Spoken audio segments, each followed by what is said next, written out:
Hey, sir. You're doing a great job.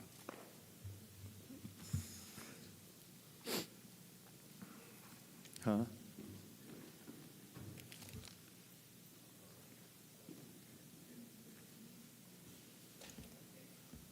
If I can't get here on time, I'll just get here when I can, okay, guys? That's good. That's good. All right. We'll call this call this to order, and we'll start with our 2026 goals. Mr. Tullis. Okay. Council members, if you'll look at your work session agenda, you'll see the Q2 Vision 2026 goals. We briefly talked about them at the last meeting. If any of these are unclear, you want more explanation, happy to give it. But create an appropriations process to be voted on by council.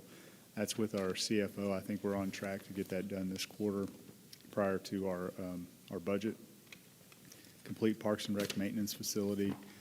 Currently getting the easement with Alabama Power. I think that's been sent back to the power company, and they're going to run utilities to the facility. So we should be on track there. Bellwood Tap Project, I believe that bid today. Glenn, is that right? It bid this afternoon. And Glenn, do you want to come up real quick and talk about the bid?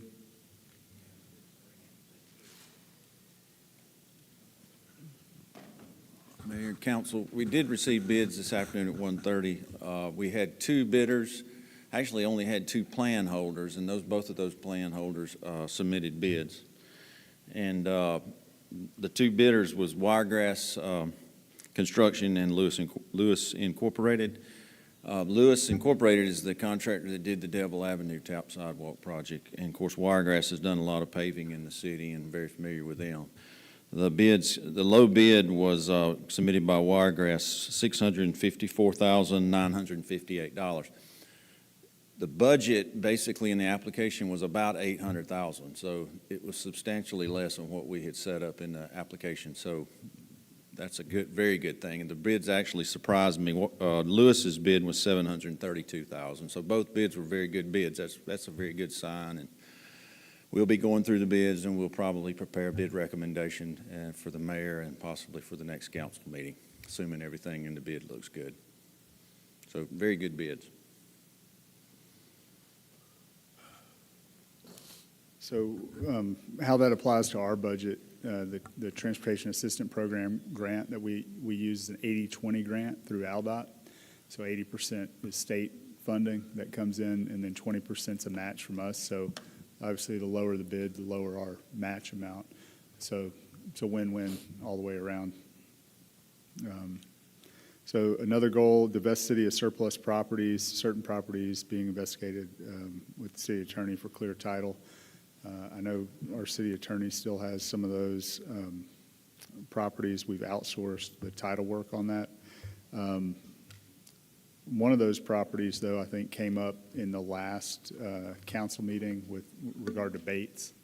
That was one of those properties that the city ended up with over time. I know there has been some, Facebook comments, social media comments on that regard. Does anybody on the council have any questions or about that based on what some of the people on social media asked, or no? Okay. Review the chamber and WEDC contracts. That's with the mayor's office, and we are, in fact, doing that. No problems with that this quarter. Options to mitigate speed in residential neighborhoods. Council Chief Moore is working on a presentation. I've asked him to also coordinate with engineering. That was something we also did in the last quadrennium. So I think probably an update on that. Maybe there's new technologies or recommendations, but certainly be willing to provide that to you. State and federal agenda for Fort Rucker, that's with mayor's office as well. And then police present technology solutions to council. That'll be a force multiplier prior to the budget. That is with Chief Moore. I don't know, Mike, do you have anything you want to talk to them about that particular goal?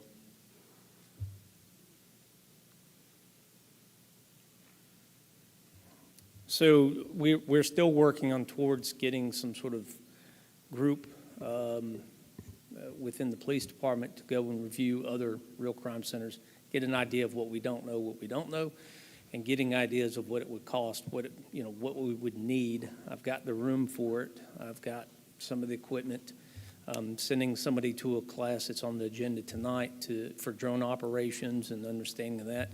So we're just slowly moving forward. I plan on sending people out to observe, a team to observe these other places, but that's going to be after June, July timeframe.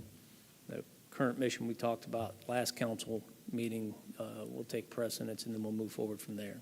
So that's kind of where we're at with everything.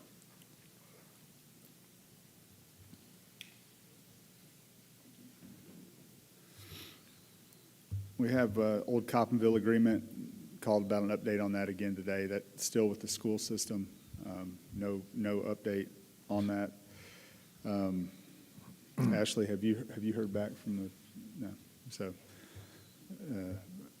try to reach out, Mayor. I don't know if we can reach out to the superintendent of the school system about the Coppinville agreement or not, but that is something that we're having a little bit of difficulty getting some feedback from them on. Currently with them not responding to us, I mean, they're maintaining the building and there's no risk for the current occupants being expelled. So if the status quo just stays, I mean, is there a negative to that on our side? There's not, and I guess the only thing that gives me a little bit of concern is there's a lease agreement that frankly I think we probably should take action on if we're going to continue to lease it. I think the option to do that was written into the lease. I think that by not doing that, it becomes day-to-day, but I don't think that the school system nor the city have any interest in having that happen. I think in good faith, they're trying to work through this. I know they lost their attorney. Okay. Sometime over the last 12 months, they got a new attorney. We were in contact with them. I don't know what exactly is going on there, but I fully expect that they'll come back to the table, just maybe not on our timeline. Okay, sounds good.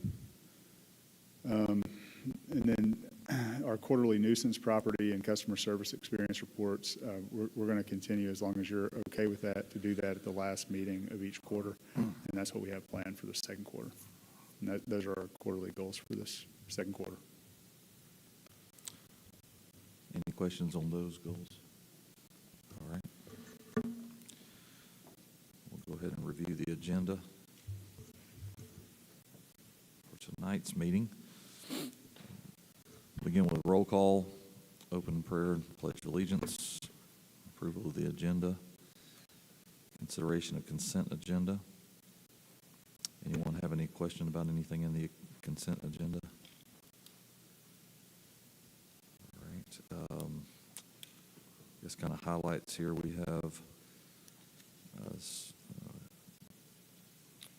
$332,000, almost $1 million in the WWTP upgrades. This is with stuff that we had worked on and had approved last council, isn't it? This is part of the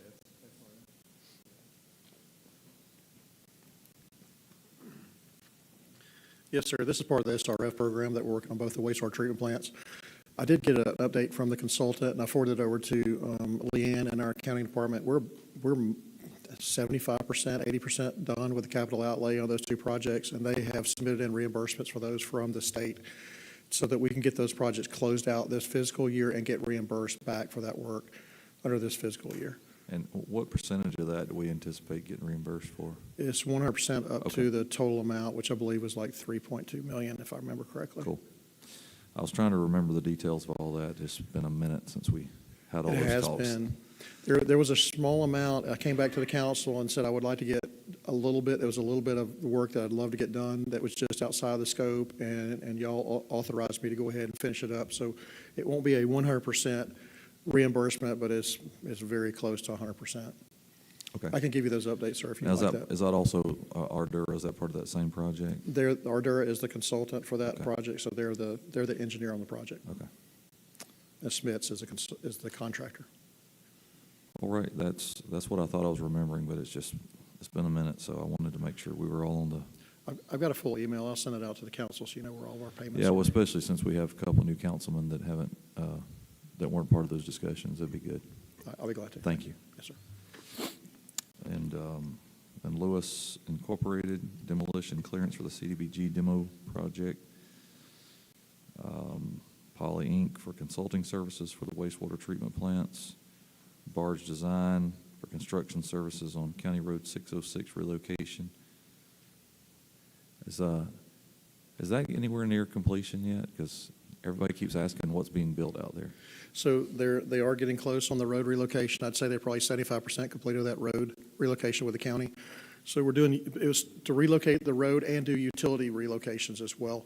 So that'll tie back into the, to Bowieville Circle there when they get complete. So when the project is complete, you'll have asphalt. 606 will be completely relocated back to that point. But they're well on their way and they're well within the contract time. Okay. And then we have Alabama Power Company, part of that same utility road location he just mentioned. And we have some travel requests, disposal requests, some trade-in requests, destruction requests. Any questions on any of that? All right, then we'll have an Enterprise Police Department presentation. And then privilege of the floor. And staff reports. And then under old business, we have a public hearing in consideration of ordinance 03-1726A for rezoning of .26 acres land owned by Danny Gay. Is there anything that we need to know specific about this?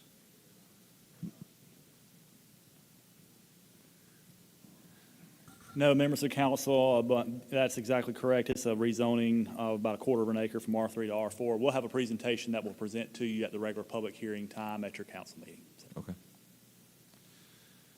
You said it was unanimous? Okay. Public hearing in consideration of ABC license request, La Leyenda Mexican Restaurant for a retail liquor license.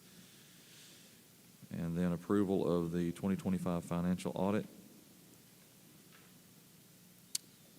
And then we'll have a public hearing in consideration of extending deadline for demolition, Phase 3 dangerous buildings.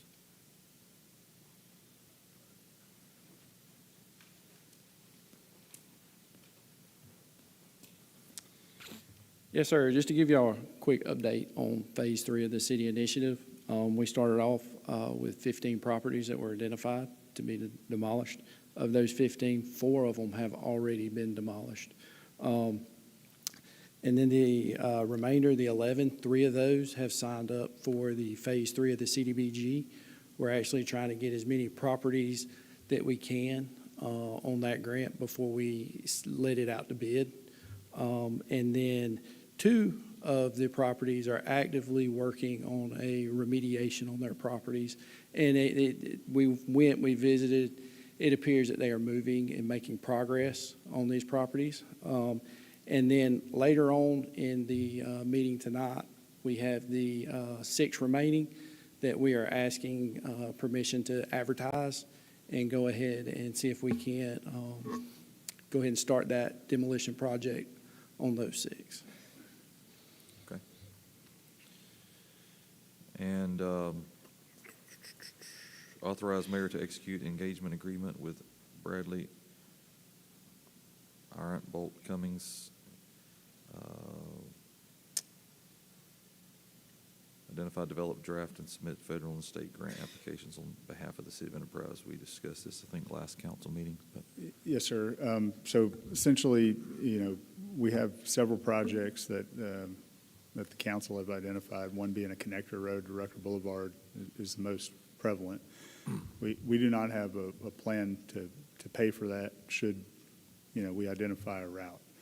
It could be a $2 million road, could be an $8 million road, but either way, that's going to be outside of what we would normally budget for road projects in a given year. And no windfalls of money coming in from, post-COVID or anything like that. So This is basically to allow us to utilize someone that has some expertise in federal grant writing to identify what buckets of money we could actually pursue. And then should we want to pursue that, we would come back to the council and know a little bit more. So, for example, the Defense Community Infrastructure Program is one grant bucket that we could go after. But each one of those, just like the TAP program, have different levels of match. And so we would need to probably come back at that point if we wanted to pursue that grant, tell you more information about it. But this contract would allow us to have somebody identify those opportunities, and then if we move forward with the grant, to write the grant for us. Any questions?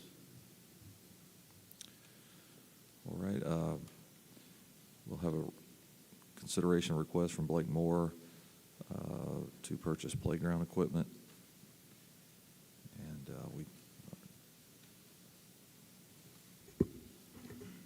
all I want to know is why are you getting rid of the swings Where are the swings? and the splash Yeah, the pad? Why are splash you pad, getting rid of those two? correct. So, good evening, council. 2 weeks ago at the work session, I presented the playground to you guys, and I know there was some feedback, mostly positive, but some questions on swings. The swings are staying. We have a 3-base swing set, as I mentioned in the work session, and didn't mention anything about the splash pad, but splash pad is staying. I think Councilman Johnson, I think you asked, or Councilman Walls, one of you asked about the splash pad, and I mentioned that as something that we're going to look at in next fiscal year to update. But a couple of you reached out to me since that presentation. I know Councilman Mack, you were not here for that, but you had some questions. And just to let everyone know, this is going to meet the criteria for the national demonstration site for both inclusion and play on. And so they have 7 principles there that this playground meets, and if you'll give me a minute, I'll go over those with you. One is to be fair. The environment provides opportunities for physical, cognitive, social, emotional, and sensory development for every user, regardless of their ability. 2 is to be included and flexible. Provides flexible access to play, such as ramps, transfer platforms, and varied activity levels, allowing children of all mobility levels to play alongside their peers. Also, it's to be smart, features simple designs with sensory feedback and organized layouts, and set clear expectations and help children understand how to navigate the space. Be independent, encourages self-directed play through accessible surfacing, clear routes, and equipment that empowers children to explore at their own level.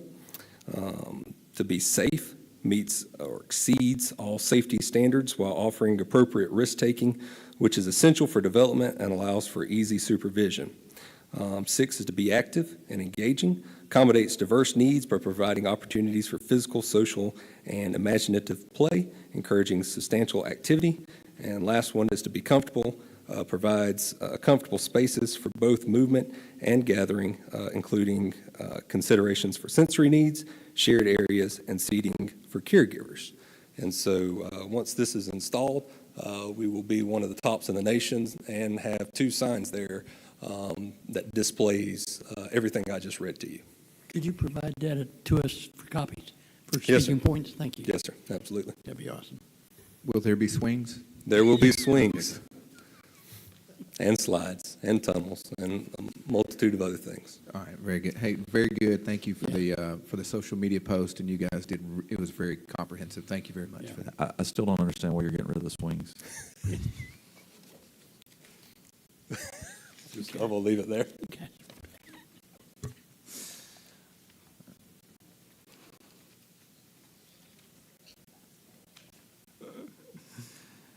All right.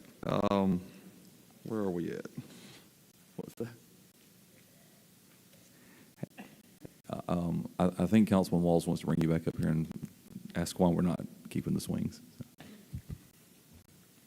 Or, sorry.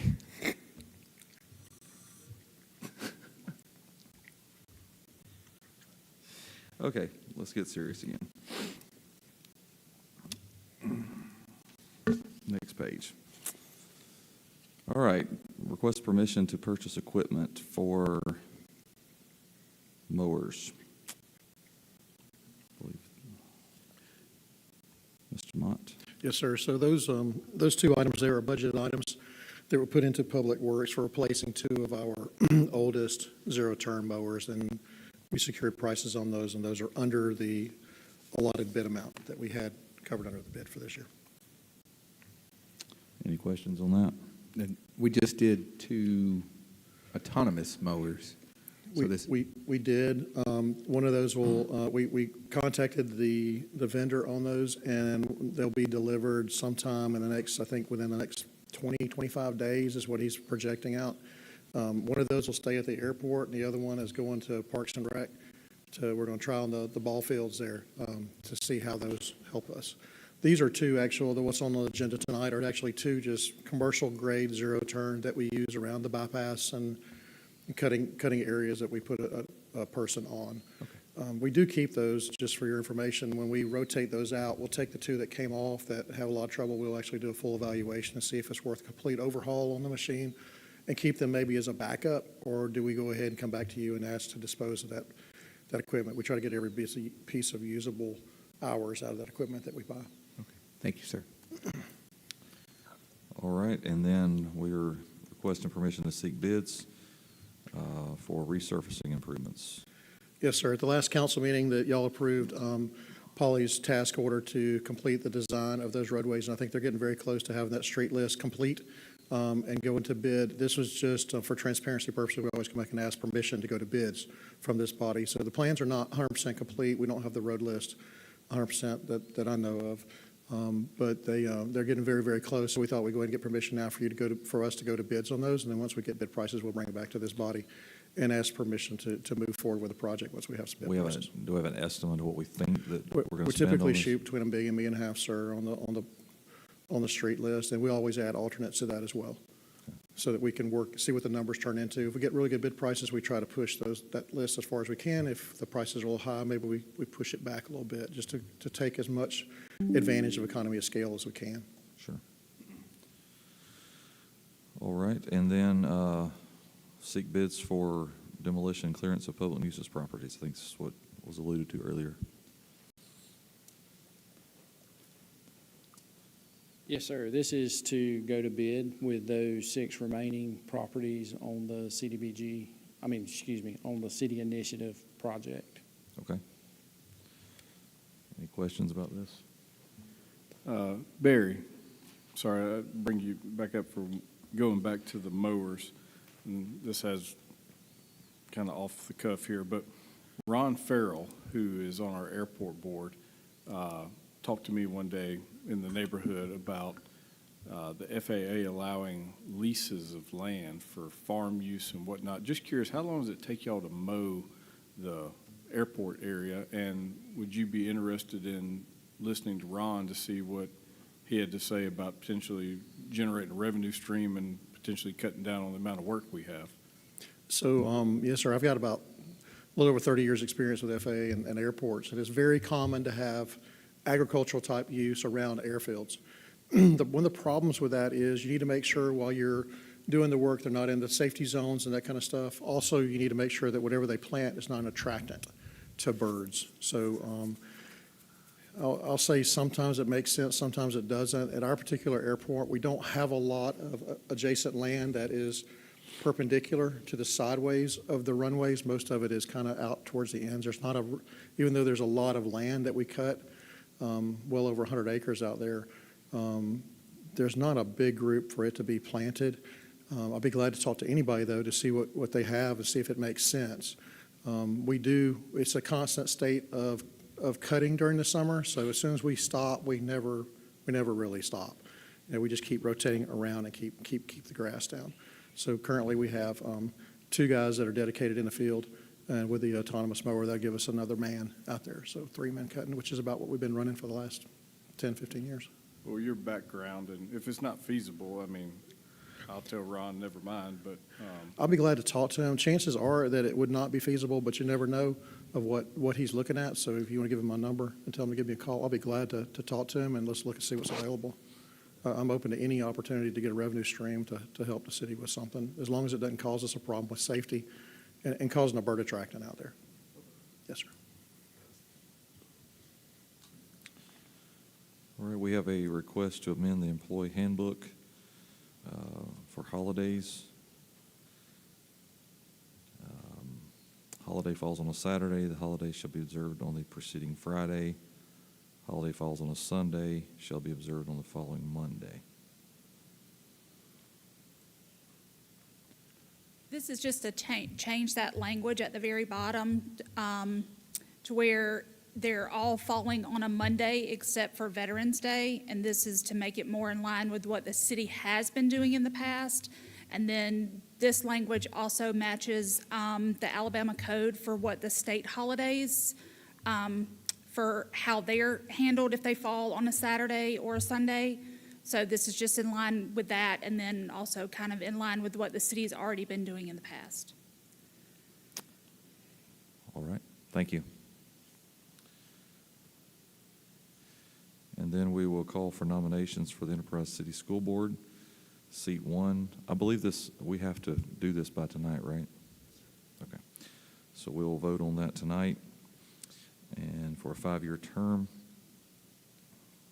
commencing on the next regular meeting of the board in June.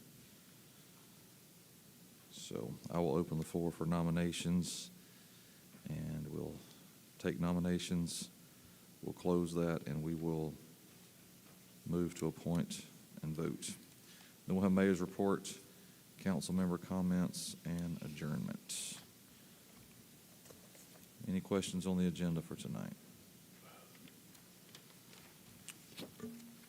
All right, then we will go into quarterly goal setting.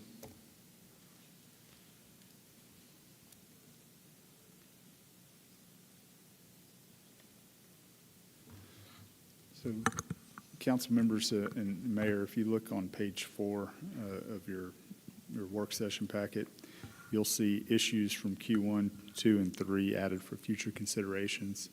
So I know some of our new members haven't really participated in this, but typically we do that strategic planning process and set out, you know, in our case, since an election was just held, kind of our 4-year goals.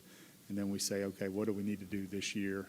And then each quarter this year to move us along the way.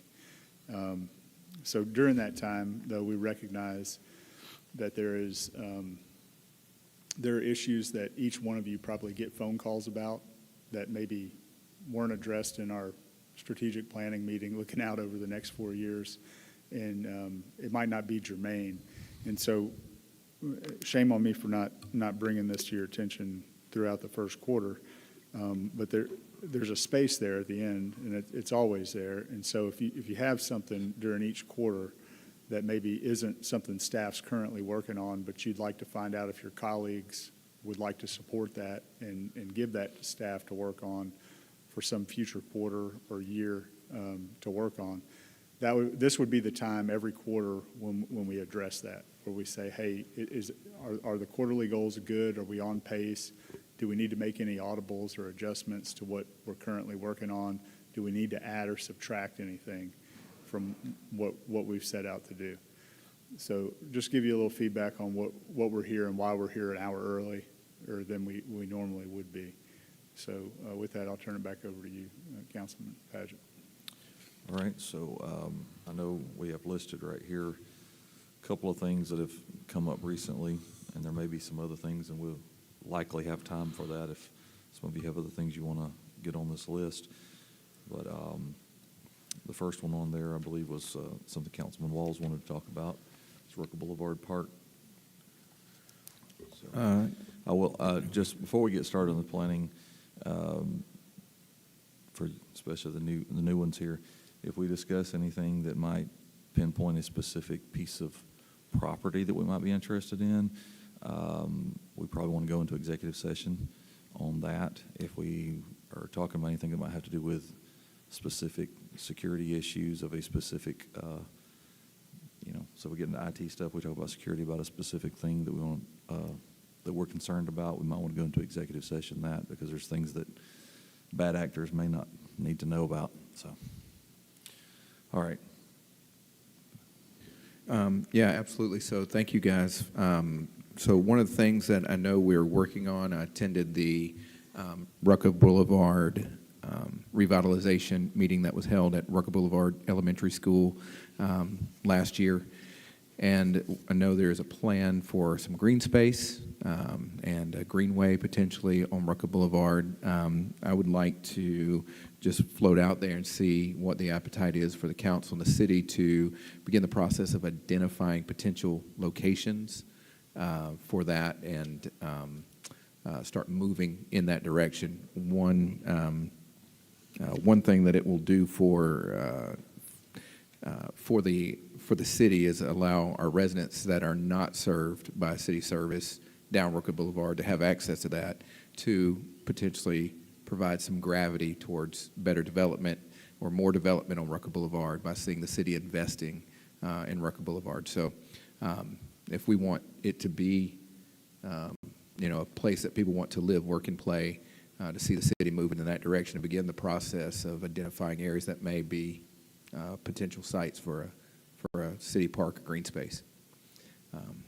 And I can go into more detail if y'all need more detail, but I personally knocked a lot of doors when I was campaigning, and I think we all appreciate the close relationship that we have with Fort Rucker and the soldiers that come to our area. Freedom Drive and a lot of the areas over there have a lot of dense housing, townhouses, apartment complexes, and the flight students, a lot of them have pets, animals. So, obviously we don't need anything grand and large like Johnny Henderson Park, but a small area park or something that our city planner and the city thinks would be appropriate for that area, for a dog park, shaded area, little playground, something that you guys feel is appropriate to show the city that we want to improve that area. And I feel goes hand in hand with the goals of the city for improving Rucker Boulevard. Yeah, I think lack of green space was certainly on the comprehensive plan. And there were nodes identified, not specifically saying, this parcel of land would be good for a park, but in this general vicinity throughout that comprehensive plan. I do recall Rucker Boulevard being one of those nodes that didn't have really any green space to speak of.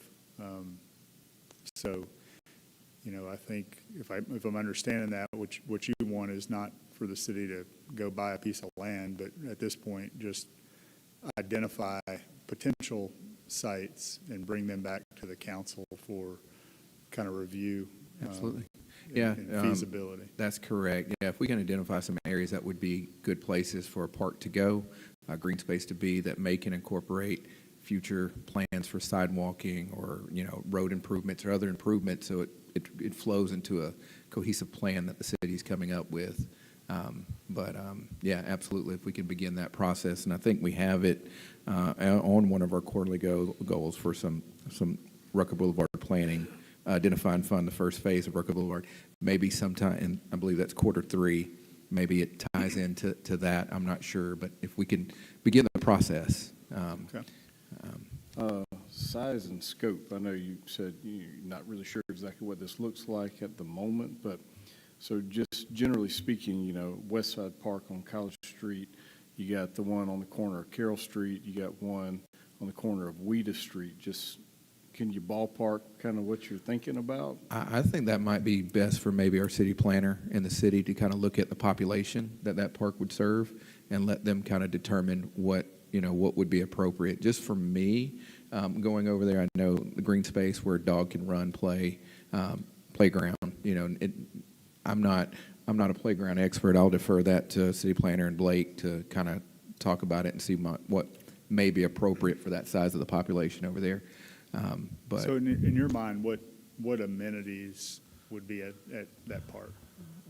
Just swings, definitely swings. Swings, got it. I would say definitely swings. Maybe some shade over the swings. Is that dog swings? Dog swings, more swing. No, in seriousness, some basic playground equipment, maybe a small little walking area that if there's a sidewalk that does connect to it, when the sidewalk gets there, they can continue to walk around the green space. Trees, plenty of trees. I feel like that shade that we don't have to buy is good shade, so planting trees would be good. And a dog park, dog play area. The reason behind that is that, again, a lot of the density there's townhomes and there's apartment complexes, there's not yards that people can let their dog run. So a place that you can let a dog run free for a little bit and play would probably be appropriate. Again, I'm going to defer to park experts. Blake knows. Blake's forgotten more about parks than I'm ever going to know. So I'm going to defer to the experts on it. I'm just going to say that our city planner and Blake, now if y'all want to talk about a disc golf course, I'll be happy to help design it and tell you what you need. But on this, a park of appropriate size for the population it's going to serve on Rucker Boulevard, and something that has a place where just open green space where animals are designated to be able to play. And I'll be in your corner because our district's backed up together in that area, 4 and 5, so I'm for it too. So the rest of the council seem on.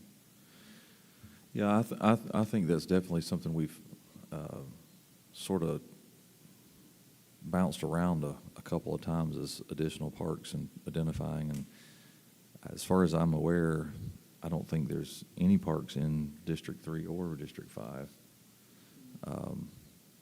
So there's definitely opportunities as we start identifying. But I think Rucker Boulevard makes a lot of sense because of the fact that we're trying to push Rucker Boulevard for revitalization. So, Okay.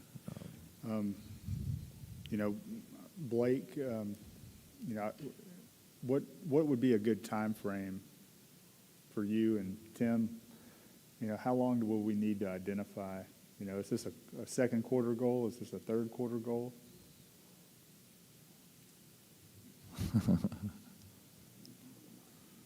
Thank you, guys.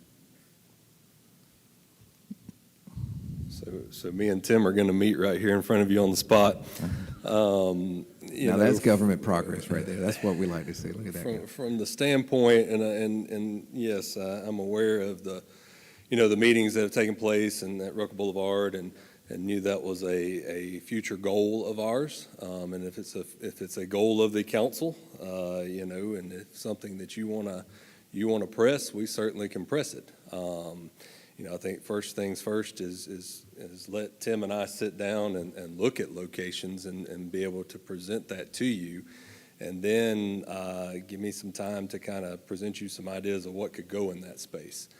Whether it be, something of the scale of West Side, or maybe it's the scale of Ouida Street, or maybe it's a combination of both, or, maybe it's, and two, I think maybe polling the people that live off Rucker Boulevard, what are they wanting at the same time? With parks, obviously will come bathroom structures, which I'm a big fan of, as you know. So, and currently we're putting, camera and security features on all our parks. So, this would fall in line right with that. So, again, I think we're standing here looking at you, and, if this is a desire that you want us to move forward with, Tim and I can meet as early as, by the end of the week and start, looking at locations and easily come back at a work session and present those to you, if that's your desire and wishes. I mean, I don't guess we really have a full timeline. We sort of just need to hear from you guys which quarter it's appropriate to stick into our goals. I think probably third quarter would be the most appropriate number to put on your goals there. Just to follow up on what Blake said, we can absolutely sit down and have that conversation about some of those opportunities for future green space, park space, to follow up on some comments that have already been made. We are working through the Rucker Boulevard draft plan right now, and we understand the events that took place at the Rucker Boulevard Elementary School and how important park space, green space, sidewalks, how important that was to the citizens that attended that particular outreach meeting. So we've identified that. We're looking into some of those options right now.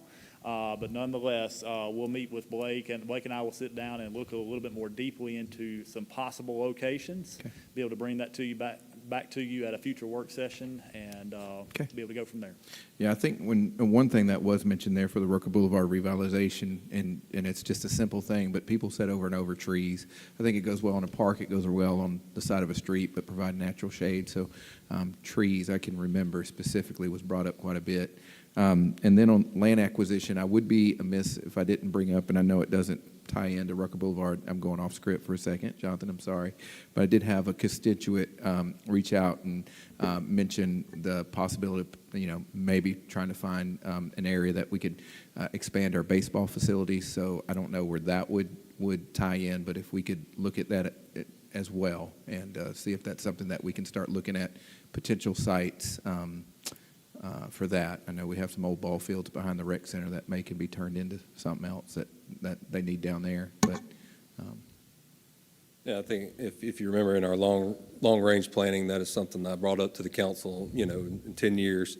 But start looking at land to have discussions about that. I don't think we're ready tomorrow to build a new ballpark, but, we can go ahead and start looking at land for future. So, that is one thing that we brought up in long-range planning. In 10 years, I'd like to see, us looking at something like that as well. would that be, if they're looking at locations for potential green space, would that be an appropriate time to look at that or no? Well, I think you've got two different things there. You've got parks on Rucker Boulevard side, and I don't see that ball field looking, happening on Rucker Boulevard Sure, side. yeah, right. So, Sure, okay. mean, But we So can identify areas. I think the thing would be for me and Tim to start on the Rucker Boulevard side first. Okay. And then we can address the area for Okay. ball fields later. Very good, okay, all right. Very good. I want everything at once, so. that's-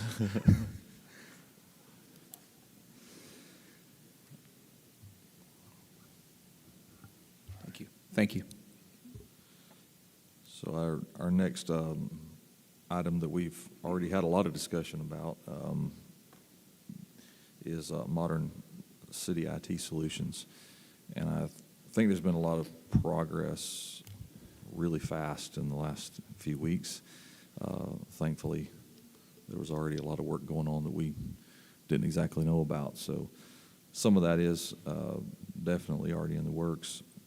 I do want to make sure that we don't do a one and done and forget about it and end up 5-10 years from now in the same position that we are now, where technology gets stagnant. But so I think it's something we ought to always keep on the top of our mind. But do you have something to add into that, or you? No, I just know one of the things that you had introduced, at least sent to me and maybe members of the council, was the prospect of having some kind of an ordinance or something that addressed that very issue. In talks with our city attorney and just looking at it, obviously we're going to do whatever you want to do as a governing body. But I do think that I'd be remiss not to point out that I think an ordinance may be a bit of an overreach for what might need to be a policy. Whether that's internally or not. So I think the ordinance that was drafted is certainly a good ordinance. I don't think it reads well to the layperson, somebody that's not in the IT world. And furthermore, I think that there could be some issues with, I think it was 14 pages or thereabouts. So most of our ordinances are pretty clearly defined, laws that the layperson could read and understand, hey, if I do this, it's wrong. If I do that, it's okay. I think that would be another issue with, if we do adopt an ordinance, we need to simplify it to, a pretty succinct message on what we're trying to do for the public. If it just involves city staff and processes, I think we can accomplish that through a city policy that's approved by the council. So just to understand that a little bit better, I guess one of the reasons that I went the ordinance route when I was writing that up is we've had other policies that various staff members, for whatever reason, that are no longer with us, have decided didn't really matter. They made their own rules up, went around that. And a policy, to me, doesn't really have as much teeth to it. So I guess the big thing that I want to make sure of, whatever we call this, however we go about it, whether we make a very vanilla ordinance, or we don't even go with an ordinance. Whatever way that we go about this is that 5 years from now, that someone, doesn't shelve that, 5 years from now, I'm no longer on the council, various ones of us are not here that understand the needs, and that someone says, oh, that's really not that important, and does away with it. I know a future council could do the same thing, but it's a little harder. It's a little more, there's a lot more involved in it to overturn an ordinance than it is just to ignore a policy. So I guess kind of give me some comfort on those differences there. I would just say that I would venture to say that we have ordinances on the books that right now that people ignore every day. Maybe they're antiquated, they haven't been repealed, and things change. So the policy or the ordinance is only going to be as good as your staff and the governing body that I'm speaking with, the city council. So if we work that into our current processes, so, I don't know how long you've been doing strategic planning, but I would say 4 or 5 years. That's a new thing. It could go away tomorrow. The budgeting process that we've set up could go away at the next council. It's only going to be as good as what you drive into it, and you also have the power of the purse. So what you decide to fund or not fund is ultimately going to be your hammer, if you want to use that term. If your governing body's not getting what you want, you can turn to the mayor, to me, to our department heads, and ultimately say, we will not fund anything other than this unless we do that. I mean, there's a lot of tools that you have Sure. to get what you want, and hopefully it wouldn't come to that. Hopefully your staff is competent enough to handle directives and policies that come down through the mayor's office and ultimately go before you, just like our policy for the rules and operations for the Civic Center. We certainly have a nice SOP for that, farmers market, other things, and we generally comply with it. But those are the rules and framework that you did both take council action to approve. Our handbook takes, but we didn't write it into an ordinance. Sure. Well, and a fair point on the ordinance, because all the ordinance has been written since the founding of Enterprise. I guarantee you there's a ton of them that I've never even heard of, don't even know exist, because I haven't taken the time to go read every single ordinance that's ever been passed in the history of the city. So I can't tell you, that this is exactly what's necessary there. I just want to make sure whatever we do, that it just is as much possible that we keep that in the forefront of. We want to make sure that is continually done annually. So whatever that means, I don't want to ignore that and continue moving on. You did an ordinance as an example for like our fees for trash, sewer, those kind of things, to tie it into studying the consumer price index. And it's pretty simple for anybody to understand. It's still a staff directive, but so I think if you opted to go with an ordinance, you have some kind of annual review that's mandated for staff to do in compliance. And that policy, which I don't think you want publicly released anyway, you wouldn't want a 14-page ordinance to go out potentially to have all the things that deal with our security and IT infrastructure. And I would so potentially have staff kind of review that annually with council at some, whether you have to codify that is up to you. But I think you'd have a very small excerpt about the annual requirement for staff to comply with that. Sure. And then the policy would be something like what you drafted, that we follow and review. And as technology changes, maybe state or federal guidelines change, that gives us a point every year to review that, talk about that. And then in between, we should have working group meetings and things like that go on kind of on a monthly basis. Well, that makes sense to cut that very long document down. I do.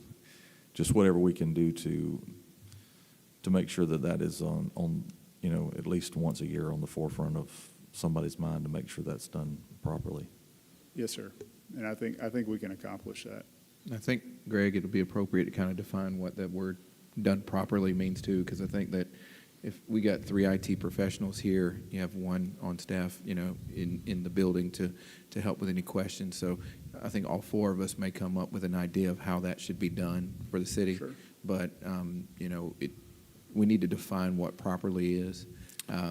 and make sure that, certain industry standards are being done when it comes So to is it possible that a document, not necessarily the one that I put together, but a document of that similar document, could be alluded to in some kind of an action that is, Sure. that is updated? Sure. That doesn't require, I mean, ultimately, it can be whatever 3 or more of you decide it wants to be.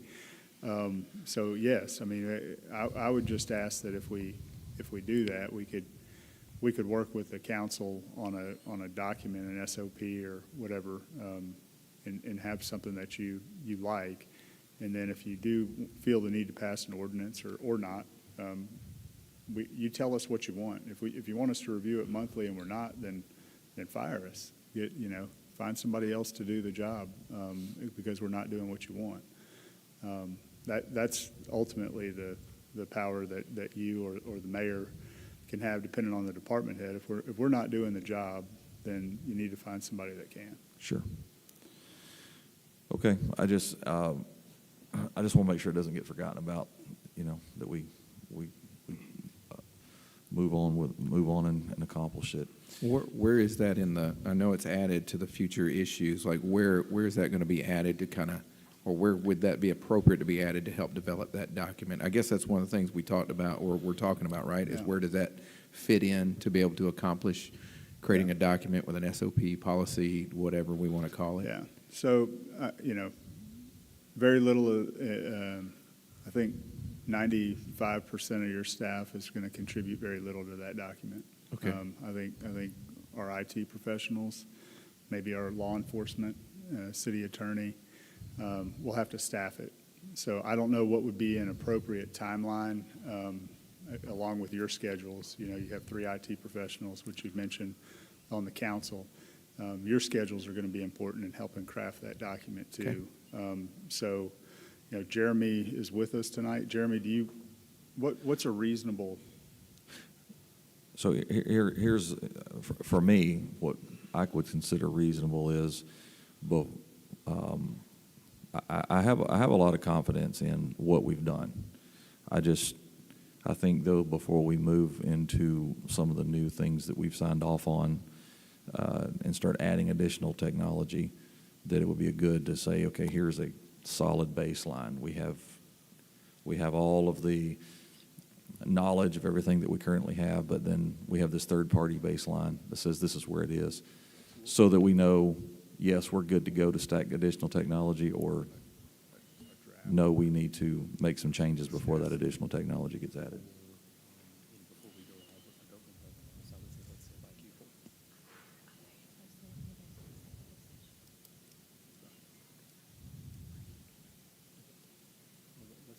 We caught you off guard. It just, I guess, you're saying you would like to have something like that in place before, like, the new OpenGov agreement goes in, we start actually working on that. Not So, what if we necessarily said, like, before we go Q4? live, Yeah. where we've got live data that's hitting our, if anything, it's going to hit our internal networks. Yeah, if you guys would be comfortable with it, let's say by Q4 when we went live, or when we started working on the new OpenGov implementation, starting October 1st, I think it'd be a good timeline to get the policy in place by then. And then the policy would still have to be executed. Yeah, so I guess what I want to see done is that we've had it executed before we begin the work with. Is that? Yeah, so Q3? I mean, is that feasible for the city? And now, if you're asking for my schedule to help contribute what I know, this is serious enough to me that I'm Yeah, open anytime. So Ashley and I are already working on one. Okay. A new one based upon your recommendations. Okay. And I don't think that's going to be an issue for the timeline. Do you? No. Okay. Okay. Good. So I guess for us, the timeline really needs to depend on at what point do we need to have that document finalized so that it can be triggered and the work completed. Yeah, we'll need to have time for Greg, Councilman Greg, all the council members that want to review it as well. Yeah, and you know, you're talking about having the work completed and all. I mean, to be clear, what we're really doing is we're documenting work that's already being completed. So I don't think that's really the issue. The question just becomes, how long is it going to take us to really get all that into a readable policy that can be put in place here? Because a lot of that work really doesn't need to be a policy that is put on YouTube or put on a council packet that's on the website. Right. To help, you know, keep up with the integrity of the city's security and not open us up to outside attackers and stuff like that. So really, the timing really is more of just making sure that we do it in a sensitive way, and make sure that that's something that encompasses everything that we're doing in a secure and way, Correct. like you're wanting, where it, you know, continues to happen annually. Yeah, correct. Some of that is already being done, and I do agree with that. But I'm very specifically talking about bringing the third party in that we've requested. So that's where I want to make sure that third party is completed by the time that we go live. This would be an appropriate time if we needed to talk about that in executive session. I think That's why I'm everybody's trying trying to be to careful. dance around some, Okay. there's potential security Right. and safety issues Yep. that I think, once we go down that road, we probably need to Okay. go into executive session. Yeah. Okay, very good. So we can definitely do that, and just trying to be careful about what we're saying here so we can get a timeline. But Would you like to do that today, or? sure, I think as far as our quarterly goals, if I know someone else has something to add to this, then that's kind of the main points that we had on this list. Okay. So is it appropriate to do that at this point? Yeah, did y'all have anything else?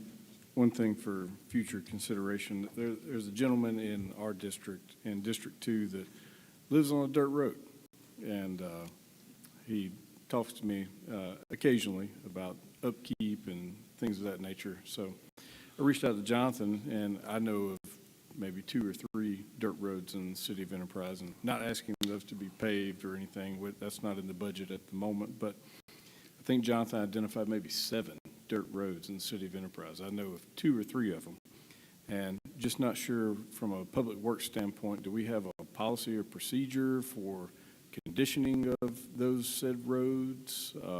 I really didn't have anything to fall back on when he was talking to me about it, as far as, you know, scheduled graveling or testing, the passability. And if we don't have anything for, 7 roads in the city of Enterprise, maybe we should investigate that. Yeah, I think, so what we've generally talked about was, what is our policy? Do we have policy for the 7 dirt roads? Is there a plan to resurface them or improve the surfacing on them? What about gravel? What condition basically should dirt roads in the city of Enterprise be in 5 years from now, 10 years from now, so forth and so on? Or what would be a trigger point to warrant an improvement and an upgrade on a road that is currently a dirt road to a gravel and/or an asphalt road, right? So I don't think we have a metric right now. But The only standard we use for dirt roads is we keep them in the same condition that they are moving forward. So if we have a soft spot in the road where water gets into the subgrade and it becomes a softer area, we'll come in and cut that area out and we'll recompact it back. But there is no standard for dirt roads that we keep. We keep about the same width, about the same grade, about the same condition of what it was year over year. But we don't have a plan to move forward to get anything into a better condition. Okay. I mean, they've been dirt for 200 years or however long they've been in existence, so So we have done some work in-house, sir, where we're looking at what it would cost to pave those roads, what options we have, everything from making them a gravel road to a chip seal road to a full asphalt road. We're not 100% complete, but if y'all would like to set that as a goal I'd be comfortable by the end of third quarter for the dirt roads we have in the city to give you a report back. Here's what they are, and here's some options for each one of those roads, if that's something that would make y'all feel better about. I had no idea we even had a dirt road, so that's, yeah. There's a handful of them, sir. I assume they were all county roads, but okay. And some of them actually go into the county and back into the city. So, like, for David Road, for example, part of that's in the city, part of that's in the county. So, the city could take care of their portion, the county not do their portion, or maybe we need to work together on it. But I'll be glad if you want to put that down as the end of a third quarter, I'd Just be pave okay with that that. city section, just. We'll take care of just what's our responsibilities are. But each one of those roads we've delineated, we've started that already. And we started looking at that honestly because we were doing a PCI study and looking at that part of the dirt roads and what to do with them as part of the PCI study. So if you'd like to add that to a third quarter, I'd be okay with providing that as a goal for by the end of third quarter. Yeah, I'd just like to know, because I didn't have an answer for the gentleman other than I'll ask. And, this is not an ask. I'm not asking you to do anything except enlighten us so that we can be knowledgeable when we speak to people. And we may be able to exceed that goal. If we can get that pulled together in the engineering department, we'll do that quicker and get you that. But we can give you a list of all the dirt roads there, the lengths, a map of where they are, and then some options for them, and some anticipated cost of what those might cost, without going through a full design option of doing the design and what the true costs are. But we can give you some estimated swags of what those costs could be. And that's been an ask of us for a couple of terms. I mean, it comes up a lot. So at least have an answer for the citizens. I know on David, I think it's David Road, they've even come to council meeting or two. So We did David Road a couple of years back, and we took that all the way through what the cost would be, and we presented that at that time. But I can go back, pull those files back up. Actually, Polly and myself worked together on that proposal, so we can pull those up, and that one should be up pretty quick. But I can also get with Shannon, get all the dirt roads we have, and we can do that same option for all of our dirt roads, and give you a list of the dirt roads that are in the city. When we did the original PCI study back in about 2020, at the time, the council said the intention of the PCI study was to keep all paved roads to a PCI of a number. That taking dirt roads to a paved road was not part of that drive at that time. But as we're doing the PCI study, we're looking at concrete sections. We look at College Street, part of the Rawls that are concrete sections of road. The concrete's in great shape as far as structural's in great shape. Now, rideability may give you a little to-do as you go down through those things. And we've got a plan that we're working on right now to get some of that taken care of. But as we're looking at that PCI study, we are considering dirt roads and the concrete sections as well. No, none of the dirt roads that were there have ever been paved. They've always been dirt roads. And at the time, the direction that was given to me when I started was, if they've always been a dirt road, leave them as a dirt road until we give you direction to change that. We did look at David Road. David Road was a section of road. One was in the county, one was in the city. And it was if I remember correctly, in the millions of dollars just to pave the section that was in the city and would not basically complete the whole section of the road from one end to the other.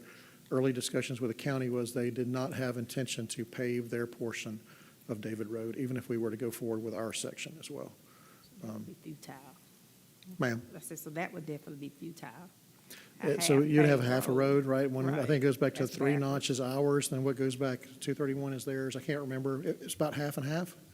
But I can get you a full list of all the roads, all the maps, what they are, and some anticipated costs. I'd be glad to do that. All right. I think, something else? Yeah, I got one more going off script. I'm sorry. Blame my councilman down here for prompting me. We talked a city in a council meeting maybe 1 or 2 times ago when we were discussing the A-Trip and crosswalks and putting together a comprehensive plan, because I mentioned the need of a crosswalk between Dolphin Extension and Porter Lunsford to have those runners coming out of Cotton Creek and walkers coming out of Cotton Creek in that area to have a way to cross. I see them all the time, just running across and leapfrogging. And the city was going to look at potentially coming up with a comprehensive plan to maybe tie into another A-Trip potential funding. So I didn't know if that was in the works or if we can get that on a goal of begin doing, if it's already in progress, or if we can get that in a quarterly goal to begin identifying areas that we're putting sidewalks in that we can go ahead and plan for a crosswalk, or areas that we're repaving that we can get a crosswalk, or something that we can get some synergy with. Sure. So I want to make sure, so I think it'll be easier to identify potential areas for crosswalks. The A-Trip thing concerns me on giving you accurate timelines because of the nature of the A-Trip program. So we were just awarded an A-Trip grant for the downtown area. That's right. We cannot apply for another A-Trip Till grant October? until that project That's right. lets. Oh, okay. Not until October, until the Oh, project okay. lets. Okay. So,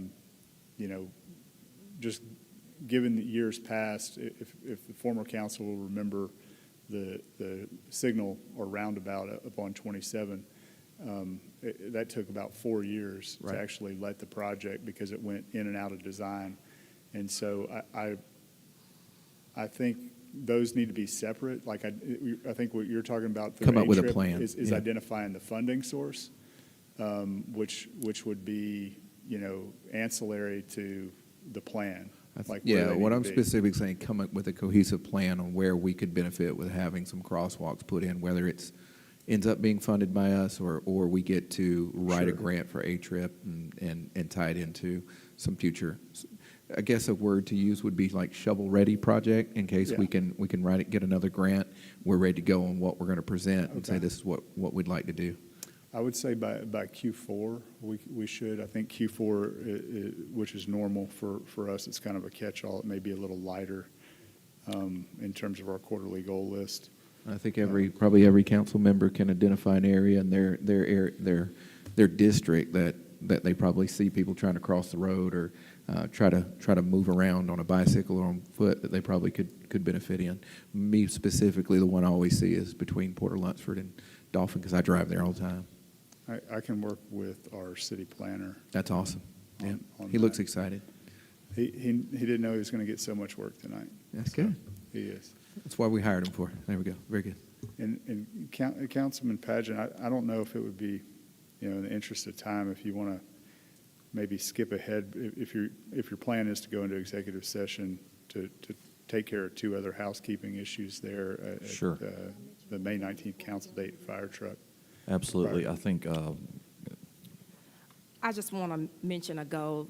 I know y'all have heard me, I don't want to say fuss, or complain, but somewhat about the completion of Delville Avenue. Can we get a report for maybe Q3 on some areas? And I'd be happy to go out to show you exactly what I'm talking about. Like, if the project is complete, it doesn't have an appearance of completion. And if it is complete, it's not done well. So, I want to see that looking I think better based on- than what. So you just want an update on what the status of the project is? Right, where and we what's go- the goal? What's the plan to? I think that should be something we can do in Q2. Okay. I mean, that project, I know that's been something you've had us brief on before. We can't change where it is. It either is complete or not. So I think that's something this quarter we can provide an update. Ma'am, I know there's a lot happening on that right now, and we can put that as a Q2 goal. I can give you a full update on all the different parts of that. Okay. There's 3 or 4 different open issues that they're working on, but I'll give you a full report. Just do it as a Q2 goal. And just a quick question, Mr. Mott, with the upcoming Bearwood Tap project, is that going to be the same, I guess, contractor for this? It's a different that handled contractor. Delville Avenue? And one of the issues we had on Daleville, if you'll remember, we had an engineer that designed it, that we terminated the contract. We had another engineer pick up the project and bid it, and then we had a water line project, like the perfect storm of all different kind of projects. But I can tell you what, I'll commit to you to have it in your hands by next council meeting. We've got it together. I'll just put it in a nice, pretty package for you and send it to you on Daleville Avenue, where all the open items there and what's our plan to get it completed out. I'll have that to you by next council meeting. Okay, appreciate it. Yes, ma'am.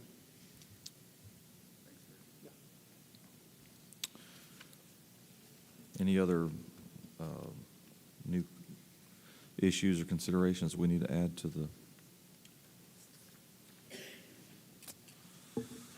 Okay, then, are we ready to talk about the May 19th council date? Yes, sir. So Beverly brought it to my attention on May 19th. we are going to have our primary elections in this facility. Setup is usually the day before, but I think that's a Tuesday. Is that right? So, which means that it will be very difficult to have our council meeting with voting equipment and things set up, and the polls may not even be closed by that time. So with that being said, we can, I guess, two primary options to consider would be to move the location of the council meeting and keep it on the same date, or keep it at the same location and move the date of the city council meeting. So I wanted to have a quick discussion on that, because at our next meeting in May, we will need to take some sort of action on that.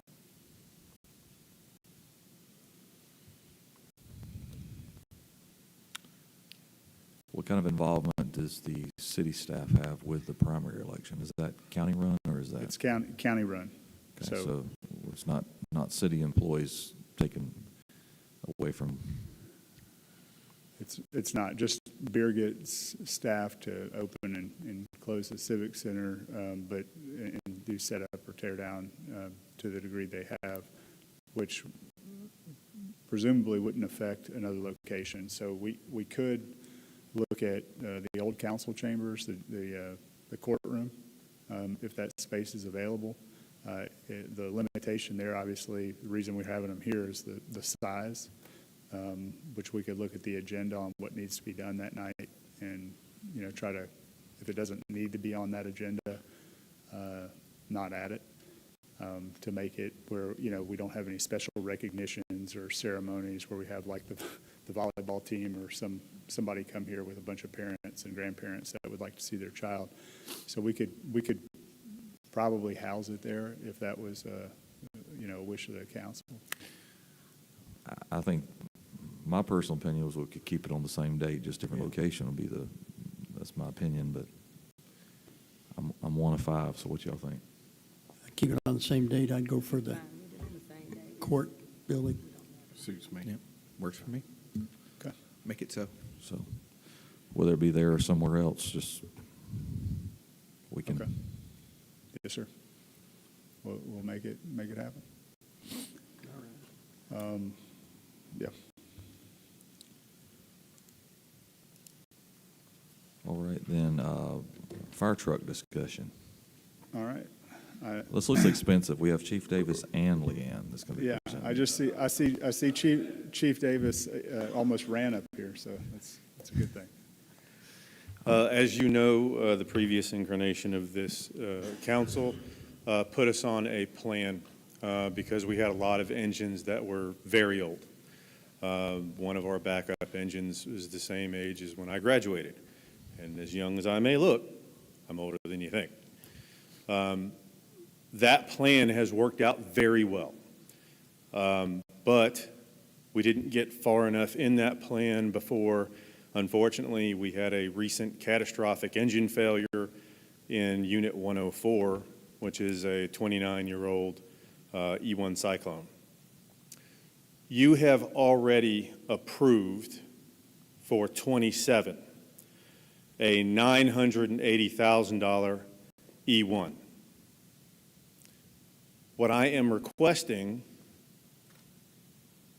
as a change or your approval is that we move that up to a project vehicle that they have ready now, which still has the same chassis, just a different cab, meets our needs, and it will come in at $780,000. So there'll be a savings of $200,000. In addition to that, you had originally, or the previous, again, incarnation, had approved purchase of the ladder truck, which we should be getting here in May, the end of May. And the request for that was us paying for that out of the fire fee with a shortfall of around $200,000. That's not going to be necessary. We're going to be able to take care of that out of the same budget. So as far as the general fund, will have a much less impact. But the most important part of this is that public safety is a big factor here. I do not know if we will be able to fix 104. And I do not need to be running around on a 38-year-old backup engine. So I would appreciate your consideration in moving this forward. Do I? Yeah, will it have swings? Let me try to help for your purposes. So essentially, what was approved already was for an FY27 expense. What we're talking about is an FY26 expense now for a truck that's already ready to come in here. So which will be, we were going to spend the money anyway. It's going to be $200,000 less. It just changes which fiscal year we were going to spend the money. We're not missing out on any grant opportunities or anything like that by pushing this forward. Well, go ahead. I was going to ask you to come up here anyway. So when council originally approved this, okay, so we have buckets of money, right? As Jonathan likes to put it, we have different buckets of money. Okay, the ladder truck is coming out of a bucket of money that is specifically earmarked and comes and cannot be spent on anything else other than that. So when council originally approved the truck for 27, those funds, that $980,000 was going to come out of general fund monies. So regardless of when the purchase is made, that's going to come out of general fund. So the moving up the purchase on that to a sooner time then allows us to save $200,000 on it. Money's still going to come from the same place, but we're going to get it in at $780,000 versus $980. So if that, and we get it soon, and we get it a year sooner. So It's a no-brainer. probably like a year and a half sooner, because it would have been the very end of 27. So this helps expedite that. So. We'll be getting it probably the same time we're getting the ladder truck. They'll probably both come in together, they'll both be inspected together. So we're looking at around a month. Which helps we don't skip a beat. We need it, and we're saving money. I'm all in favor.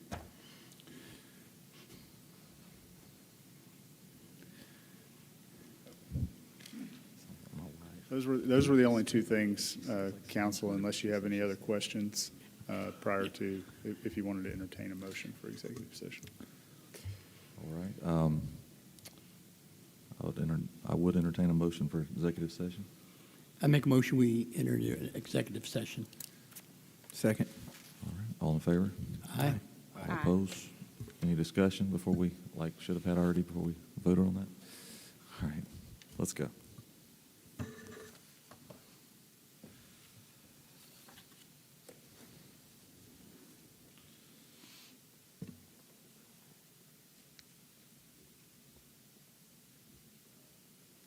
Asked me to tell you you'll be going to meeting room 3 for executive today. Okay. So for executive, you're going to meeting room 3. Where we going? Over that way, yes, ma'am. Yes, sir.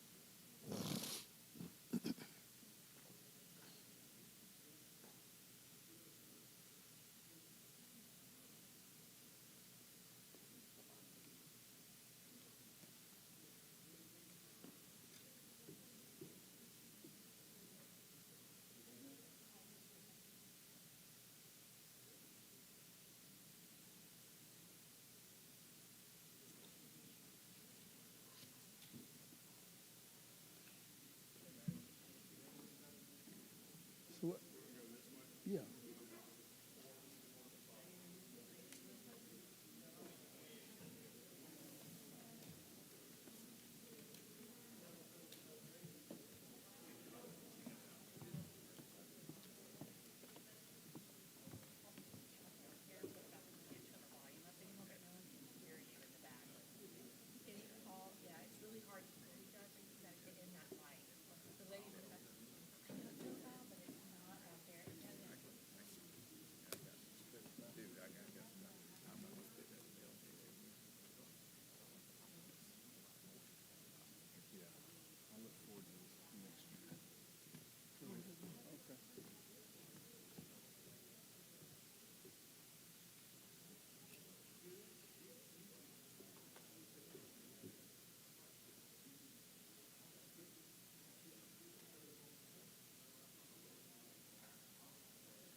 If we get us something in writing, that's what we need. So we all can understand.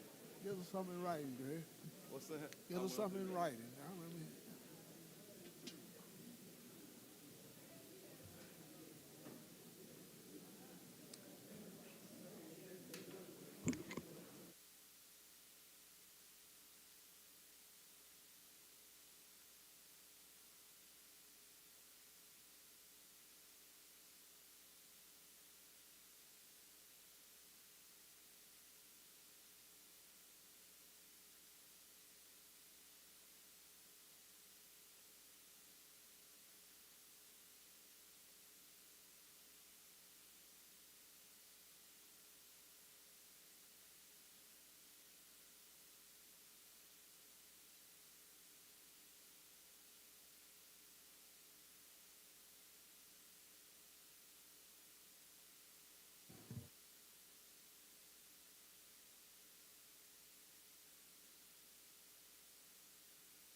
All right, we need to call this session of the Enterprise City Council to order. Let the record show that all members of the council are here in attendance. And I believe we have Reverend Matt Jordan. Is he in the building today?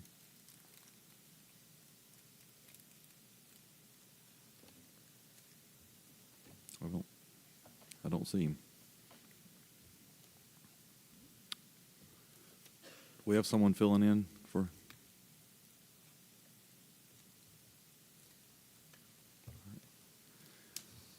Mayor, would you like to fill in and say the opening prayer tonight?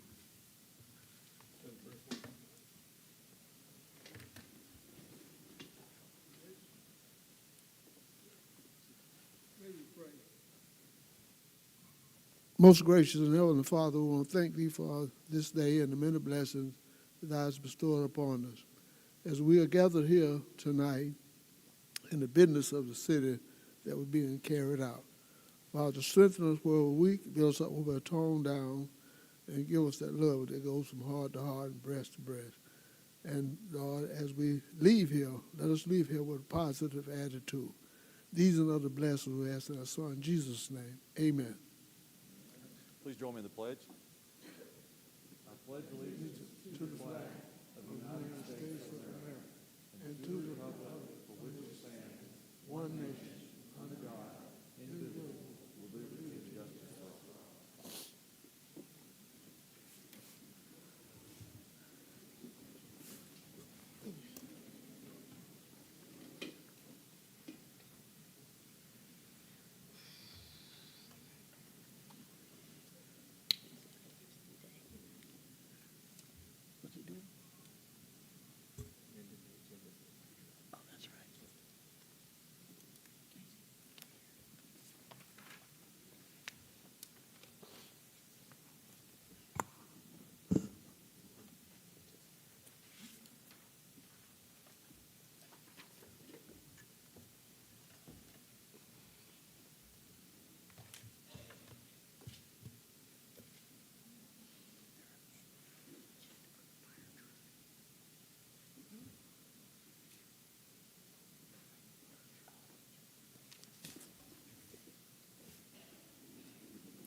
I call for a motion to approve the agenda of the meeting as submitted with the change. We will amend the FY 2026 budget to include the purchase of an E1 Spartan fire truck in the amount of $780,000. Okay, I move to approve the agenda of the meeting as submitted to change the FY, okay, there, 26 budget and to include the purchase of the E1 Spartan fire truck in the amount of $780,000. Do I have a second? Second. Any further discussion? All right, all in favor say aye. Aye. All opposed, same sign. Motion carries. All right, now we have the consideration of the consent agenda. All matters within the consent agenda have been distributed to each member of the council for review, are considered to be routine, and being acted by one motion of the city council with no separate discussion. If separate discussion is desired on an item, that item may be removed from the consent agenda and placed on the regular agenda by the request of a member of the city council. I call for a motion to approve the consent agenda as presented. Move to approve the consent agenda as presented. Second. Any further discussion? All in favor say aye. Aye. All opposed, same sign. Motion carries. All right, Police Chief Michael Moore, I believe you have some presentation.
now we will have privilege of the floor. This is the part of the meeting where anyone in attendance tonight who wishes to address the council may do so for 3 minutes. If there is a public hearing on the agenda for the topic you are concerned with, please wait until that public hearing opens to address the council. If they choose, staff, mayor, and a council will respond to your comments during the appointed times later in the meeting.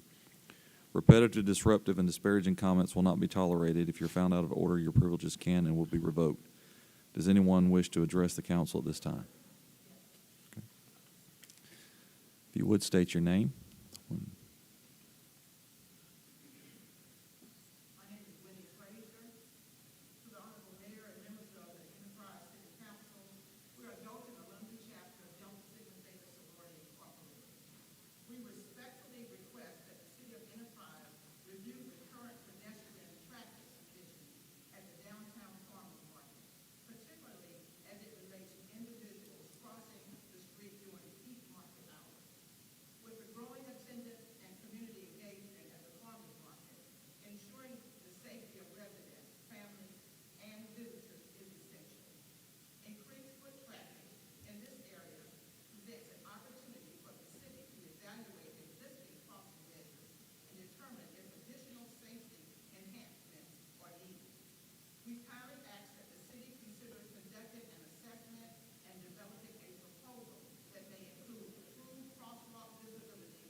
Thank you.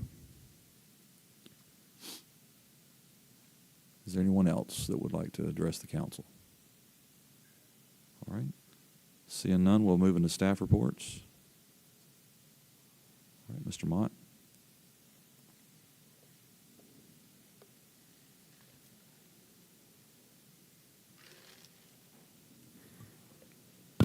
Mr. Chairman, I talked with Ms. Frazier in the back while y'all were in executive session, and I heard what she said. And it's the same thing that we have talked about with ALDOT before.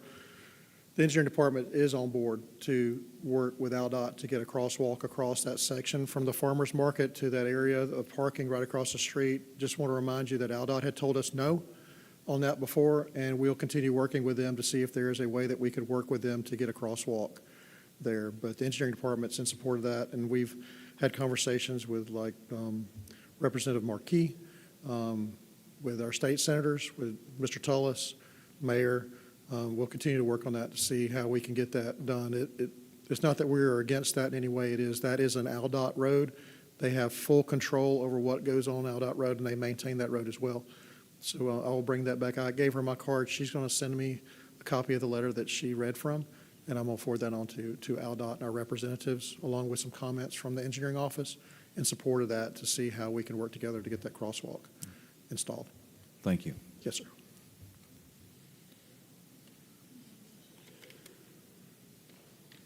All right, we will have, move into old business with a public hearing and consideration of ordinance 03-1726A.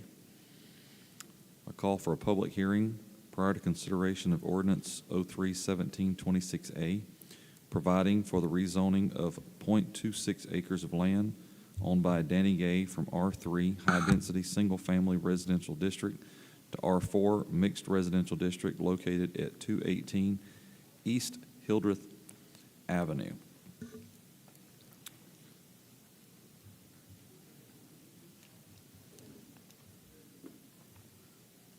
So,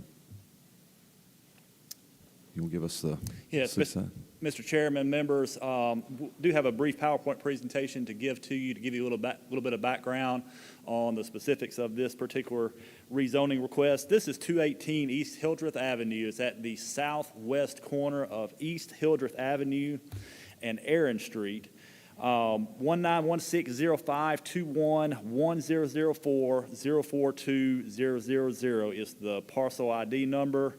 As I mentioned, going from R3 to R4, high-density single-family residential to mixed residential district. You see here the location of the property. As I mentioned, southwest corner of those two streets. R3 zoning is located to the northwest and south of this property, and R4 zoning is located to the east. We have sent out letters to 6 property owners, and we have received no comments for or against this proposed rezoning to date. And it is currently a vacant property. Wanted to make sure that you are aware of the intents for the R3 zoning district as well as the R4 zoning district, and also wanted to make you aware of what the allowable uses are within each zoning district, help you make your decision.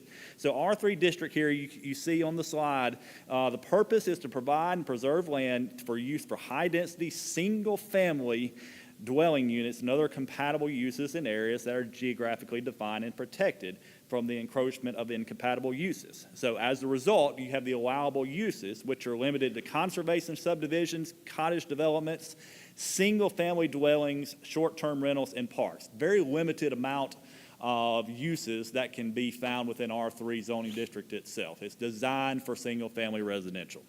So moving forward to R4, the purpose of this district is to provide and preserve land for both single-family and duplex and multiplex dwelling units and other compatible uses in areas that are accessible to central community facilities or where a transition from a different density residential or non-residential development is desirable. And that's a key point to remember as we look at the surrounding uses of land in this particular area. So allowable uses by right to go along with that very purpose and intent of the R4 district is similar to R3, except duplexes, triplexes, and quadplexes are allowed by right. So those are the types of uses, if you approve this zoning tonight, that could be permitted on this particular piece of property. So you see the zoning map. You see the R3 to the west, north, and south of this property, and then but you see the R4 that's associated with the housing development, the housing authority property to the east. So you've already got some multifamily that's immediately adjacent or across the street to the east of this property. Staff does feel like this particular rezoning request is in compliance with the future land use map portion of the city's comprehensive plan. You can see on there some of the orange that reflects the high-density residential that's called out specifically. Either medium or high-density residential is prevalent in this particular area, so this particular change, staff feels, would not be in violation of the city's comprehensive plan. So as I mentioned, 6 notices were sent out to adjacent property owners. This was advertised in the Enterprise Ledger on February 21st of 2026. Public notice signs, I'll show you a picture of those here in just a minute, that were placed on the property per our advertising requirements. Property to the east of the subject property is zoned R4, as I've mentioned. Therefore, this would be a continuous zoning, would not qualify as spot zoning. The minimum lot size for R4 is 4,000 square feet plus 2,000 square feet per additional dwelling on the same lot. And this has been shared with the applicant as well so that they know what their limitations would be on any future development should this be approved. And then the requested R4 zoning is consistent with the future land use map from staff standpoint. So here's a picture of the required notices on both street frontages that was posted, and then finally the recommendation that staff has to provide to you here this evening. Staff recommends that case 2026-0001 to rezone property at 218 East Hildreth from R3 to R4 be approved by you here this evening. And the Enterprise Planning Commission has also unanimously recommended approval subject to the provisions of the Enterprise's zoning ordinance being met in full. And I'll take any questions that you have. So it looks like that the lot that's in question, it also sits on South Aaron Street, which already holds these types of homes, duplex homes, is on Aaron Street, which is right there. Like the lot goes across Hildreth. Correct. And it goes across Aaron. So basically, if I'm in this lot and I look across the street, the type of zoning that this would allow is already represented right across the street. That is correct. Okay. All part of that housing authority property. Perfect. Any questions for the city? are the applicants here tonight? They are. Do they have any interest in speaking, or?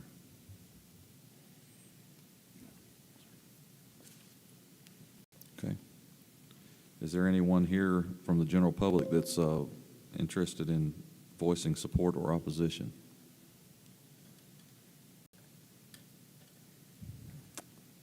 Seeing none, then we will close this public hearing and move to consideration of the ordinance.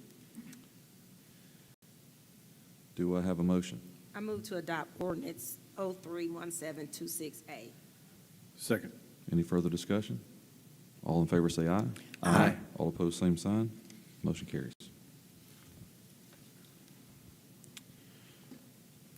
All right, I call for a public hearing on request from La Leyenda Authentic Mexican Restaurant, LLC, doing business as La Leyenda Mexican Restaurant, for a restaurant retail liquor license located at 621 Bullweevil Circle, Suites 13 and 14. Are the applicants here for this hearing? All right. Does anyone from the city have anything to bring to this hearing? Anyone from the general public for or against? Seeing none, we will close the hearing.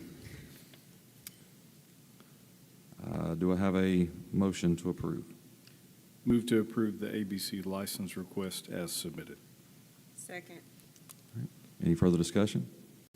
All in favor say aye. Aye. All opposed, same sign. Motion carries. All right, I call for a motion to approve the fiscal year 2025 City of Enterprise financial statements as presented by Carr, Riggs, and Ingram, LLC. Do you want to read the amendment with it? What's that?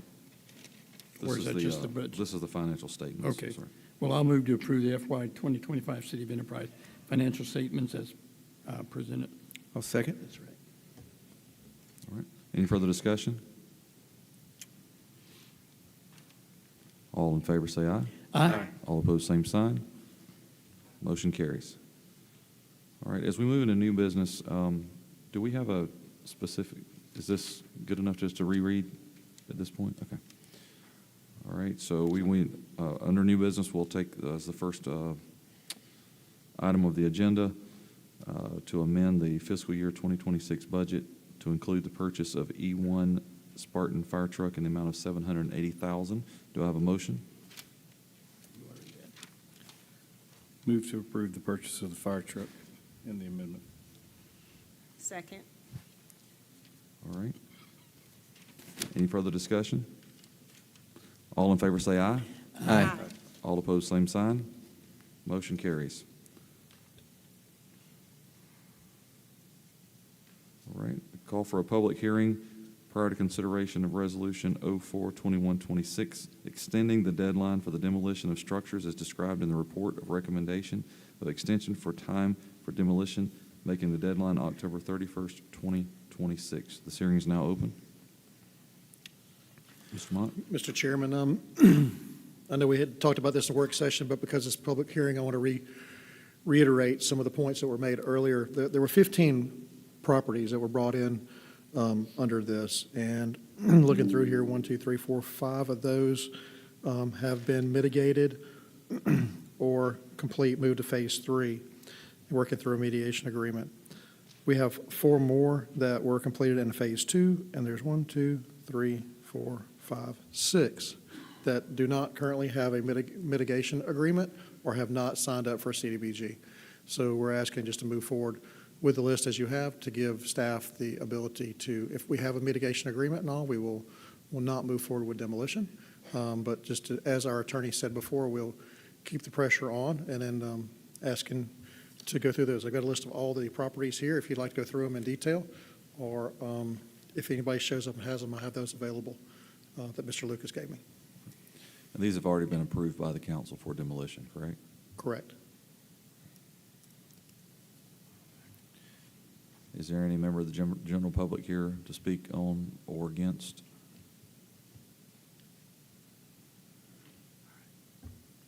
All right.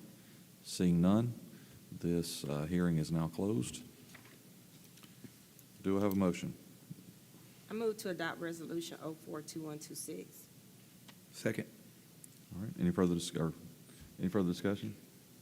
All in favor say aye. Aye. All opposed, same sign.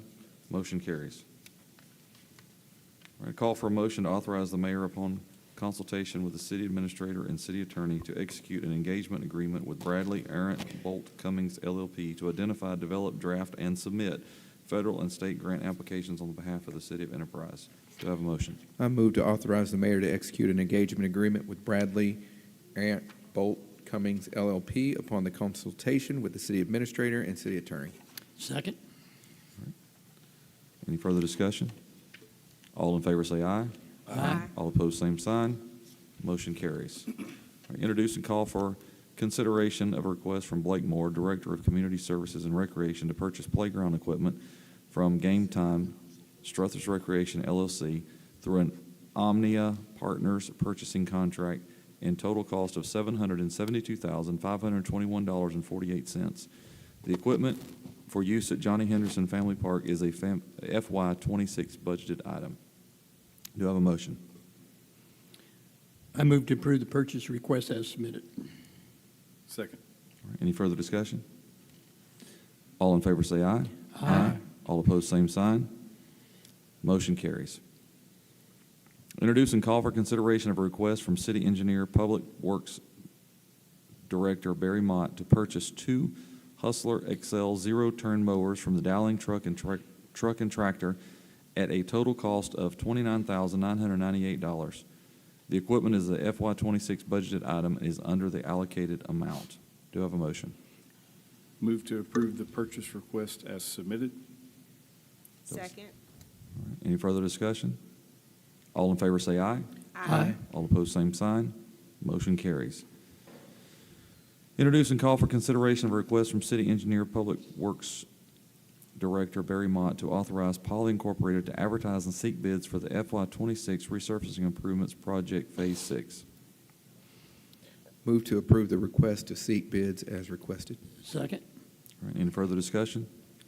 All in favor say aye. Aye. All opposed, same sign. Motion carries. Introduce and call for consideration of a request from City Engineer, Public Works Director Barry Mott to seek bids for the demolition and clearance of public nuisance properties, Phase 3. I move to approve the request to seek bids as requested. Second. Any further discussion? All in favor say aye. Aye. All opposed, same sign. Motion carries. Introduce and call for consideration of a request from Human Resources Director Allison Love to amend Section 4.4 of the Employee Handbook Holidays to read as follows.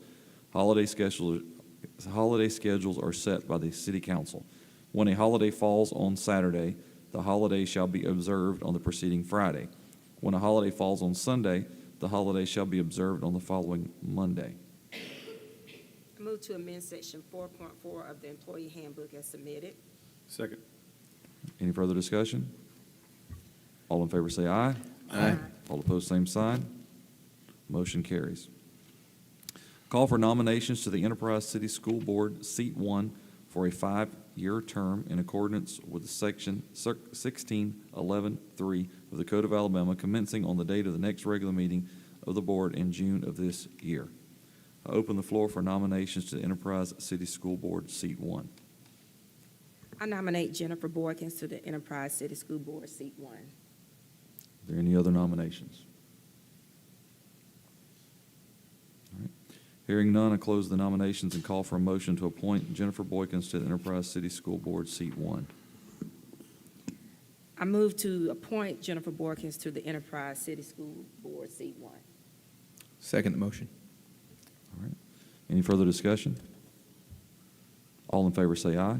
Aye. All opposed, same sign. Motion carries. Mayor, do you have a report for us? Thank you, Mr. President. Earlier today, I had the opportunity to recognize some of our area's outstanding JROTC cadets.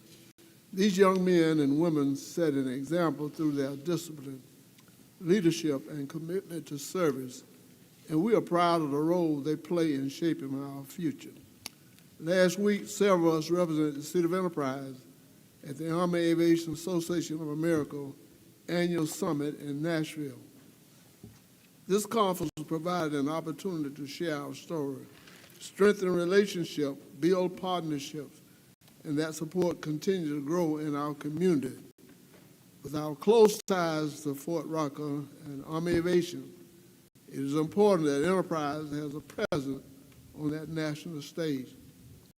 Looking ahead, we had several events that bring our community together. The All-In Credit Union Car Sale will be held at the Civic Center, marking its 42nd year. We appreciate everyone who works to make this event a success. The pool at the Enterprise Recreation and Aquatic Center opens this Saturday, just in time for the summer session. Next Saturday, we invite everyone to join us for a festival in the park, a free family-friendly event with live music and fireworks. I also want to thank our city staff who work behind the scenes to make these events possible. So a great turnout for our spring showcase at the monument, and that success reflects the planning and teamwork that go in providing the quality of life of our citizens expect.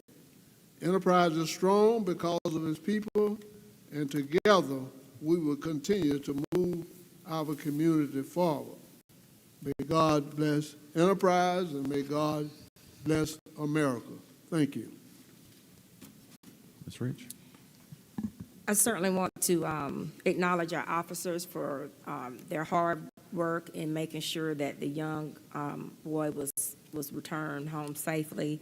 And definitely, if you missed in our work session about the new fire truck, we moved that from fiscal year 2027 to fiscal year 26, so that would allow our fire department to get what they need sooner. And if you didn't catch the price point, it's a $200,000 cost savings for the city, so yay. And certainly thank Delta Sigma Theta sorority for coming and expressing to us the need about the sidewalk. You ladies look nice in your intensified pink. Thank everybody for coming. Mr. Mack? Yeah, I'd like to thank all those who sought bids and requested purchase equipments, and the being cognizant of the taxpayer dollars, and let's get the best bang for our buck. I think everyone up here appreciates that, and I hope the citizens do. Thank you, ladies, for your attention to detail as it comes to the farmers market. There is a lot of traffic there, which is a great thing, and we want to keep citizens safe as humanly possible. And also thanks to HR for recognizing that there's some language in the code in terms of days off and holidays, and the best way we can do to make things fair and equitable for all our staff too. So great job. Thanks. Yeah, I'd like to thank everyone for coming. Thank you for all our citizens watching us on YouTube. Thank you, ladies, very much for being part of our community, helping us out. Again, Staff Sergeant Cruz, Captain Wilson, I was out there that night, and we couldn't have done it without all the help, especially with the Fort Rucker folks and all the agencies from the Enterprise Police, Rescue, Sheriff's Department, helicopters, drones. It was successful, and that's what we like to see every time we do one of those. But thank you, everyone, for coming. God bless and have a great week. Yeah, thank you guys for being here. I want to say I had the pleasure to attend the Quad A, or the Army Aviation Association of America conference in Nashville this past week, and first year going, learned a lot.